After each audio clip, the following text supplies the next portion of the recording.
My name is Malcolm Fleming, the Deputy Chair of the New Zealand Construction Industry Council. The NZCIC is the peak body of the New Zealand construction industry, whose membership is comprised of 35 construction associations. For the 2020 election, we took the opportunity to develop this list of 6 election platforms that represented the key opportunities and threats that were facing the New Zealand construction industry. We sent the NZCIC election platforms to the building and construction spokesperson for each of the 5 main political parties and invited them to participate in a recorded interview with Radio New Zealand journalist Phil Pennington.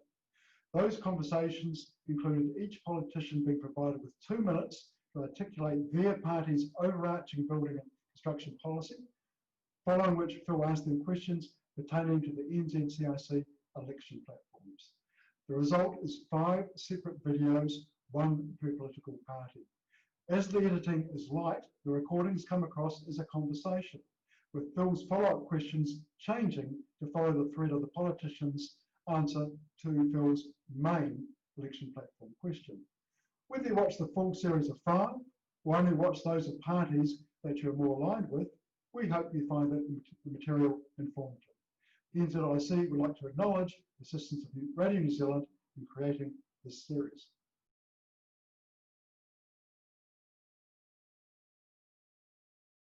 Thank you very much for hearing from ACT, and I hope we can give you some useful ideas. Look, our view is that the number 1 challenge for New Zealand in construction is getting the regulatory environment right.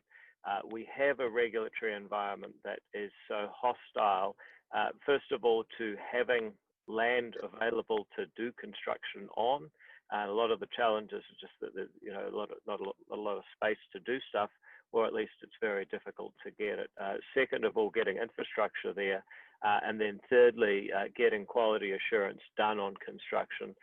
So our view is that one of the most important things we can do is improve the culture of lawmaking in Wellington so that it's actually mandatory for politicians to ask the kinds of questions that engineers would ask when doing a design. What is the purpose of this law or regulation? What problem are we trying to solve? What are the costs and benefits of the law or regulation? Who wins and who loses, and are people's property rights impaired? I think if we started to ask those questions and make it part of the culture of lawmaking, then the amount of compliance and the amount of projects that just don't go ahead due to regulatory burden would be dramatically reduced, and the amount of positive activity would be increased. I think the second area is education, skills and training. So I've had people come to me, I saw some guys from the Plumbers Guild, they said, we got people who spend 4 years at AUT doing some sort of degree, it's not much good, and now they're doing a plumber's apprenticeship. It would have been a lot quicker and more humane for that kid to get straight to where they were going to end up.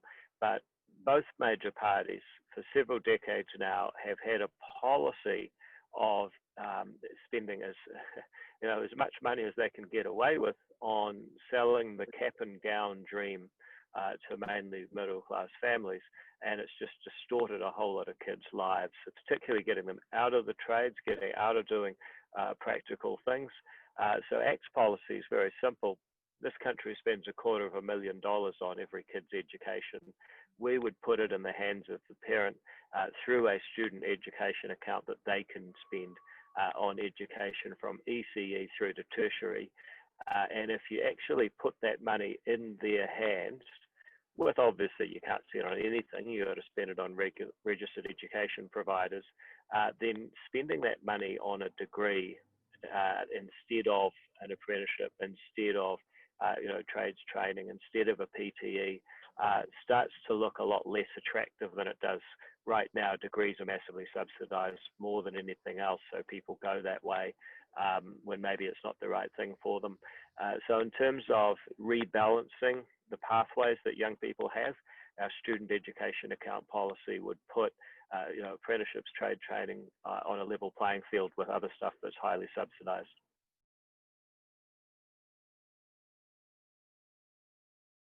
In terms of the construction industry accord, do you support it? Do you think it's significant? Do you think it should change? First of all, I think it's one of the more positive things that this government has done in terms of the construction industry, and you see the quality of the buy and the number of big players, and it also solves another problem, which I think is that there are too many government departments pursuing too many objectives. So having 5 main ministers committed to it has got to be positive. Second of all, the basic intentions of it, higher productivity, improving the regulatory environment, getting skills. I mean, it's all great stuff.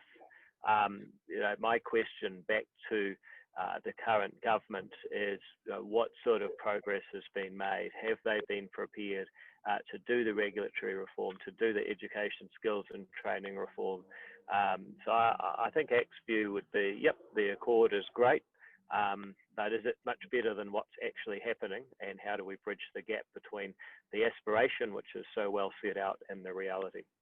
You intend to change government procurement to address the problem we have of risk transfer, big fat contracts, government covers its backside, and that risk's getting passed to industry. What do you intend to do in that space? I think ethics are a really important foundation of a country such as New Zealand, and government has a leadership role when it comes to ethics.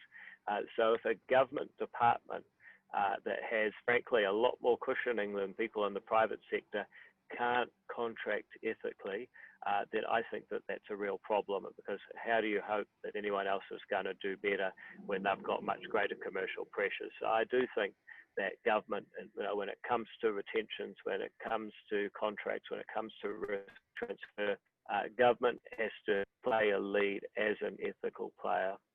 Would you play a lead then, talking contracts, NZS 3910, that is being looked at, streamlined, trying to get back to its intent? What would you do about that? Would you put more resource into that? Because a lot of that work's falling on industry at the moment. Well, first of all, if you want me to quote a specific New Zealand standard, I apologise, I'm not going to be able to answer that. But what I would say is that, when you give your vote to ACT, you're signing up to a set of principles that we apply to everything we come across. And one of them is that you've got to have a good ethical foundation, that government's got to be accountable to the people. We give it free money in taxes, and so government has to behave better than people who are under much greater commercial pressure. If it's going to set the laws and expectations, it's got to meet them. The building levy, is that at the right level? It just needs to be broadened about what it could be applied to, for instance, streamlining the contracts. Look, I don't have a view on whether that should be changed. I think that, regardless, the principle is, do we have the person who gets the benefits of the activity paying the price for it? So long as the price equals the cost of providing the service, then that there's a fairness inherent in that. Once you start saying that someone who's completely uninvolved in the transaction has to subsidise it, that's when you've got unfairness. So here's the only question is the price being paid equal to the costs being incurred? And if it is, I think that's fair. Speaking of fairness, retentions, ongoing problem. What would your plan be there? Do you see a way of making those a more watertight scheme for retentions? I think people are going to have arguments over retentions for as long as there is construction. It's very easy to say we are going to be absolutely watertight, and you must have the money in a fully liquid form, ready to go at the drop of a hat. And of course, the subcontractors would love to hear that. Equally, main contractors will come back and say, well, wait a minute. You're going to take our working capital, potentially an extra $1 billion, as was proposed a couple of years ago, actually by the key government, and that's going to have a real effect on the cost of doing business and the cost of construction, even if we do live in a world where money is supposedly free right now. So look, again, these are not easy issues where you just say it's got to be watertight or it's got to be loose. I don't think that there is an easy answer on retentions, other than to say that your underlying principles are ethics and fairness.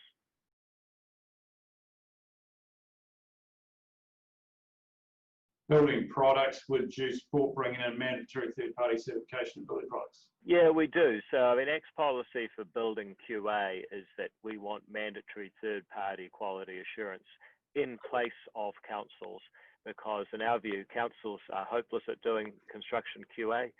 Councils, frankly, should have been fired from that job after leaky buildings occurred.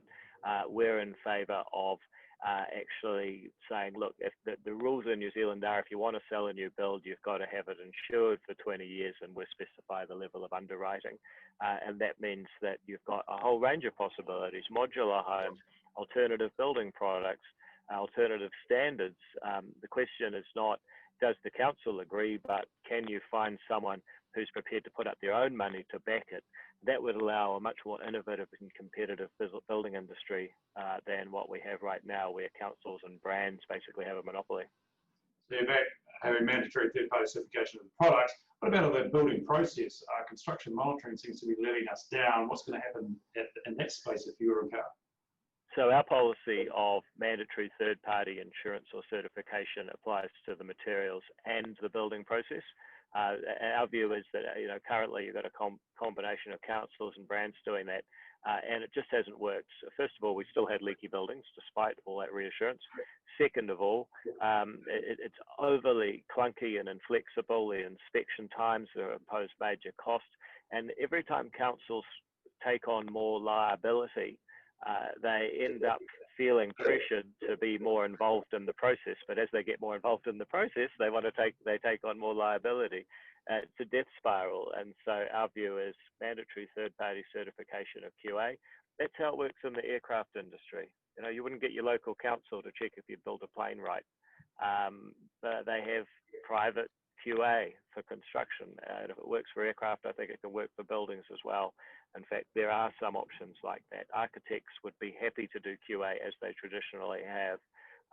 People, I think the insurance industry would back them to do it. We do have some private QA options, but under the Building Acts, they're not allowed. And Jenny Salisa dragged her heels on actually bringing forward the changes to allow private QA. So we're very much in favour of turning QA over to the industry and private insurance for materials and for process. Modern methods of construction, where would you want to see that go, and how do you get both less red tape to get it in place while maintaining quality? The trade-off between compliance and quality and certainty is a trade-off where there is no easy answer.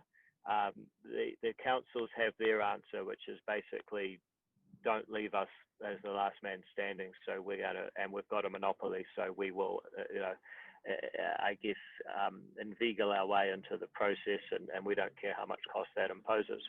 I don't think that's a good answer to the trade-off between quality and compliance. The only way to find the right trade-off is actually to have a marketplace where you have insurance companies, you have quality assurers, and you have builders and material suppliers all trying to work out what is the competitive way to balance compliance and quality. I think if you do that, you'll come to a balance. But right now we have a monopoly, and I mean the balance that I found now can't be the right one. With modular building, what would you envisage as the government's role in encouraging it? Well, I don't think we need the government to be giving people any encouragement. I'd just like to see the government stopping people from trying to make a difference and do innovative things. I'll just give you one example.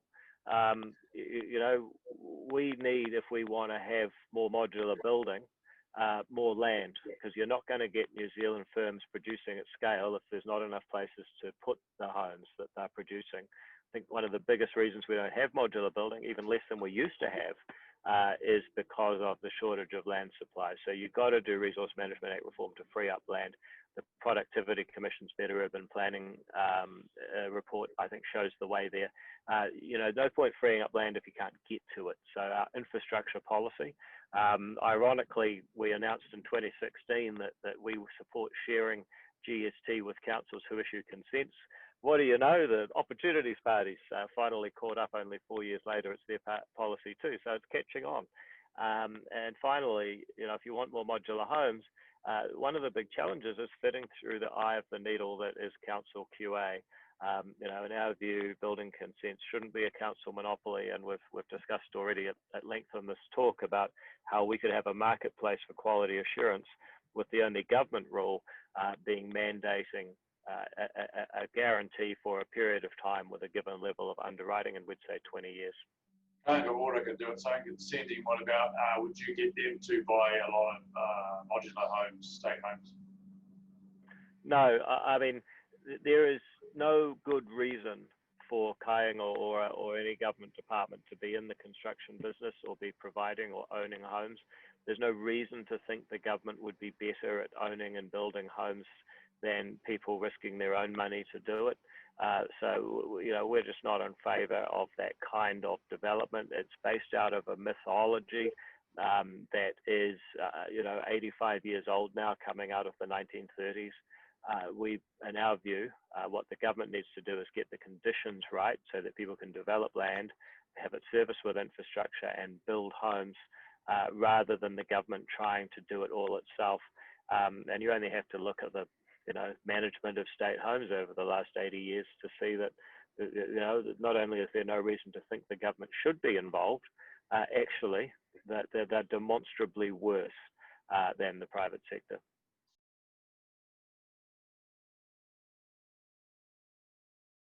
On people in the construction industry, capacity and capability, vocational training, the framework's been massively overhauled.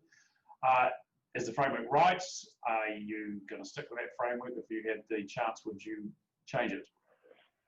Look, I just think there's two really big problems. One is that we have a massive bias towards what I call the cap and gown promise. So successive governments have promised middle-class families, we'll get you the picture with the cap and gown. And they have hosed money and subsidies into university education. And lots of kids are getting the cap and gown, but they're finding out it's worthless. And I used the example, talking to the Plumbers Guild, they said, yeah, we got people coming out of AUT with some useless degree, at 23 years old with a mountain of student debt signing up for a plumber's apprenticeship. Now, in that picture is everything wrong with the current system. So ACT's policy takes away the subsidies. We say that the money belongs to the student. When you graduate high school, you get a $30,000 bursary. If you do well in your exams, you get an additional $50,000 bursary. And you can use that money. If you want to go to university, that's fine, but you'll be checking if it's good value for the money you've got to spend, because that's your budget.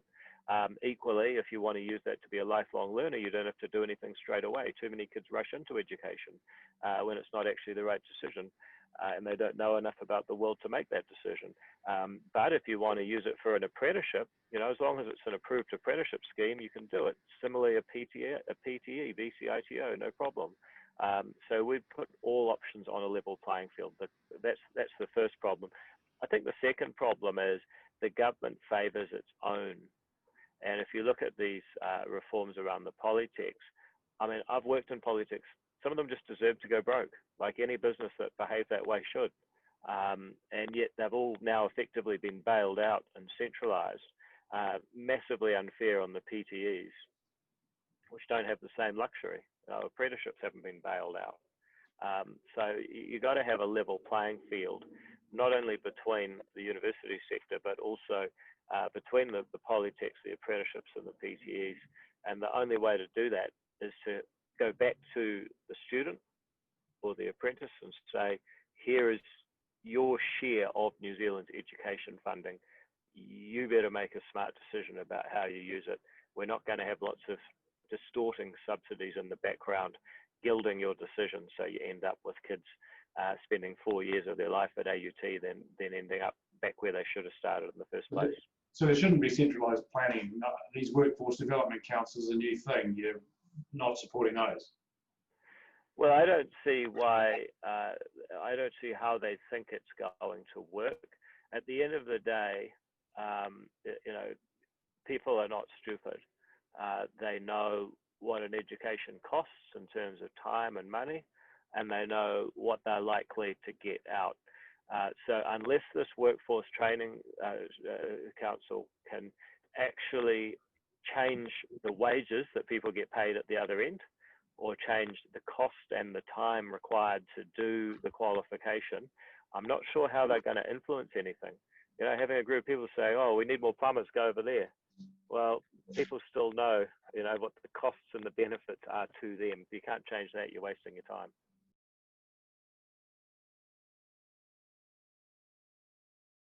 COVID-19, the recovery, if you can pull on the levers, what are you going to pull on? We've got horizontal feeling the love, vertical not. We've got councils with a lot of contracts in hiatus. And on the other hand, we've got schools and hospitals that are run down. What would you pull? What levers are you going to pull? First of all, there's been an enormous missed opportunity in the COVID recovery, which was to go around the councils and ask, you know, are there any projects you're going to cancel that we could fund?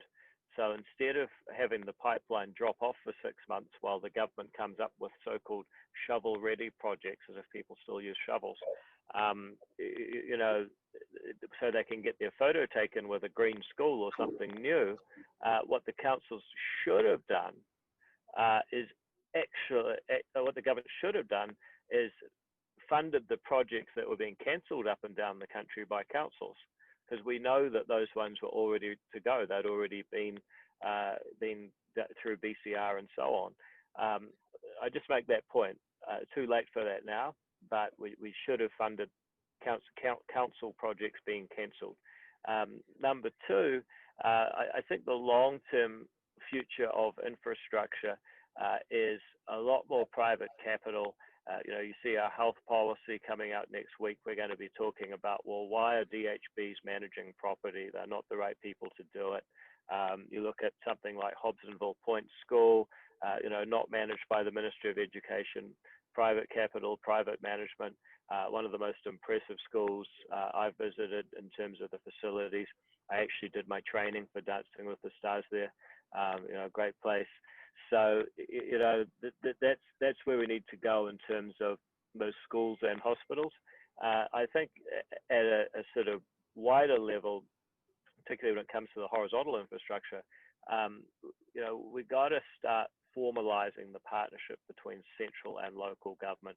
So I look at what Paul Blair at Infrastructure New Zealand proposes, city and regional partnerships, 30-year commitment, the funds that central government has, such as GST, that we would share with councils in proportion to the amount of consenting they do, giving them an incentive to say yes, is one part of it. The accountability that central government has, Treasury still has much better analytical capabilities than any council, but also the local knowledge that councils have about their infrastructure needs, packaged into a 30-year partnership between the central government and each city and region. And there's some debate about what the region should be. You could go with the Super 12 or Super Rugby regions, just 5. Another proposal is to have up to 14 regions. But the key point is formalizing the marriage of strengths and weaknesses between central and local government and getting 30-year plans that have some political consensus so the pipeline is clear. At the moment, you look at ATAP, great idea. Phil Twyford comes along, says he wants a train or a tram, and you know, that all gets blown out of the water. We got to get back to long-term city and regional partnerships with some certainty. Still the COVID recovery. What about the many small businesses, engineers, consultants, architects? They themselves maybe look at 2021, wondering what's going to happen now. What do you envisage for them? What could be done better there? Well, I think that the only thing that, you know, really makes engineers and consultants happy is a pipeline of work. So again, I would go back to what I said earlier about the council projects that got cancelled. You know, I'd be not asking what shovel-ready projects can the government stack up so we can say it's ours and get our photo taken. I'd be going back to the council saying, well, what have you cancelled recently that's actually ready to go straight off the shelf, where we could maybe help with some of your debt limits and so on, so that stuff happens.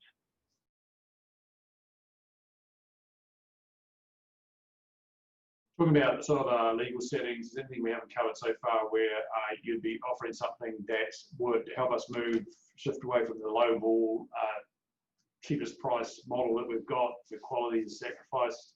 Have you got any ideas in that space, any intentions? Yeah, we've talked about how the government should be trying to be a leader in terms of ethics. You know, the government has fewer constraints than people who are in a competitive marketplace. But ultimately, you know, people say, well, it's all low price and no quality. You know, that's the trendy thing to say. When you turn it around and say, well, you know, so how much more padding do you want people to build in? Nobody can tell you. So again, it's one of those things where everyone would love to be able to, for government to, you know, give us the magic balance between price and quality. I think ultimately that's something that can be discovered in a marketplace. It's not something that governments can stipulate.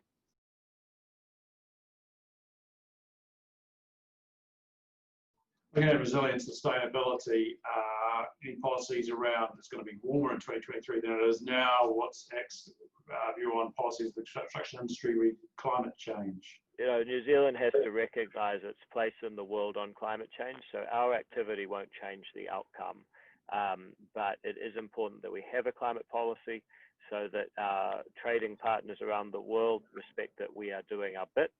If they can exploit that, they will exploit the opportunity to punish us in terms of trade negotiations if they can say we're not doing our bit. It's also critical to recognise that we could very easily do a lot of damage to the New Zealand economy by pushing activity overseas to countries that have pure regulations than ours.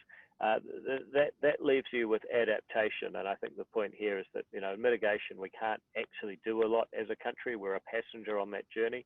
Adaptation has got to be our major focus, and I just look at, you know, some of the issues in the Epsom electorate that I represent. It comes down to, do you have the right funding regime for your infrastructure? And that's why we talk about, you know, 30-year city and regional partnerships. That's why we talk about sharing GST on new builds with the council that consented the build. You've got to have a roadmap of where you're going and a source of funding to get stuff built. At the moment, councils have too much of the responsibility, not enough of the revenue. But before you give councils more money, you've got to have some better oversight and long-term planning. Final question, you've got a policy to reduce builders' waste going to landfill. Look, ultimately, I don't think that that's something that governments can do a lot about.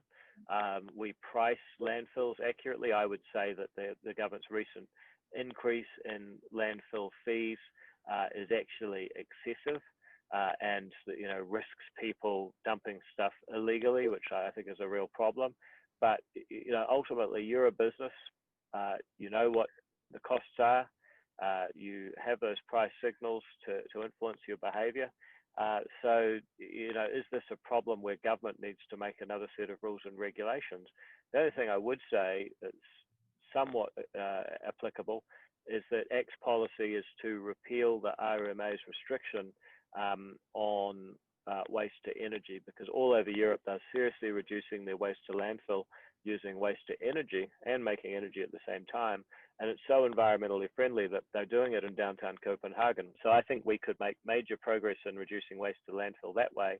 But in terms of getting in the government trying to regulate what sort of building materials you can use, I mean, we've got enough problems in construction without another overlay of government rules.